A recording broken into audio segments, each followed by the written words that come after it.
This is Dr. David Klein with Stages of Life Medical Institute in Longwood, Florida. Thank you again for tuning in. What I'm going to talk about today is something that's going to sound boring, but it really has tremendous implications on your life and your return to work. And it's called testing, medical testing. Now, what's this all about?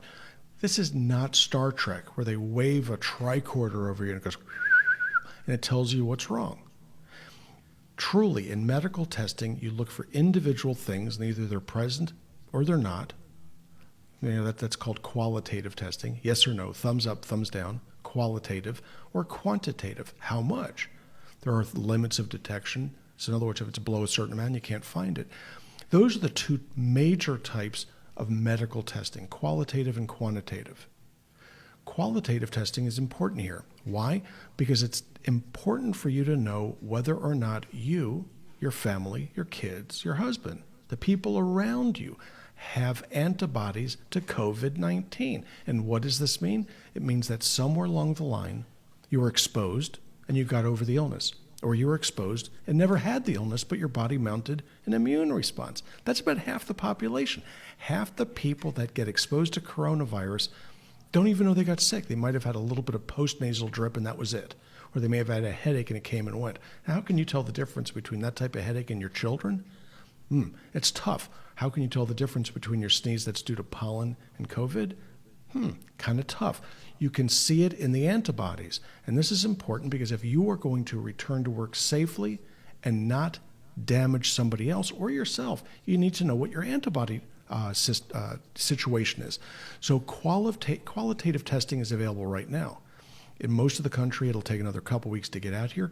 Before you go back to work or shortly thereafter, you need to get qualitatively tested to find out whether or not you are at risk. We do that here at Stages of Life. We're going to begin this Friday. And so what do? It's a little finger stick. You put a drop of blood on a pledge it, and you put a buffer solution on there, and 10 minutes later, magically, 3 lines appear. All right? And it'll tell you whether or not you've been exposed, whether you're infectious or you're convalescent, which means recovering. Now, what do you do if you're not so sure? Or what do you do if you listen to everything that the CDC says? Which, by the way, by now you'll have realized is not always correct the first time around. What you're supposed to do is to get a qualitative PCR to follow. That may take as little as 4 days or as long as 2 weeks to accomplish. This will tell you whether or not you're shedding virus. Many people shed virus, never know they did it. So why not just give everybody a qPCR? And the answer is because there are only so many of these machines around and so much money. So what we're doing here, what I'm proposing to my patients, is get checked for the qualitative presence or absence of these antibodies. If you're safe, you're going to know it in 10 minutes. Go back to work and you can feel good about it. Go back to your family and you can feel good about it.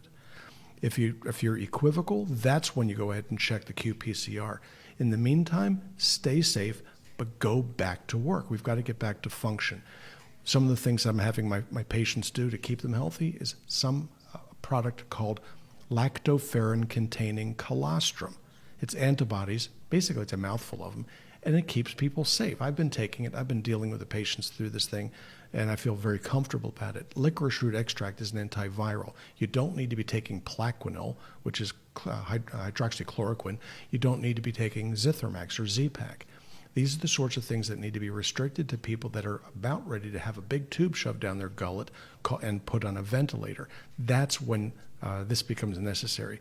If you're out there asking for these medications, which I've had 2 so far today, I inform them, look, I didn't get any for myself because if I take it, it's going to keep somebody that needs to save their life from receiving it. So why don't you just suck it up, take the risk, the 1 in 100,000 risk that's out there, and not take it away from somebody that you might kill as a result of doing so. This is Dr. David Klein on a happier note from Stages of Life Medical Institute, happy Longwood, Florida. Be well.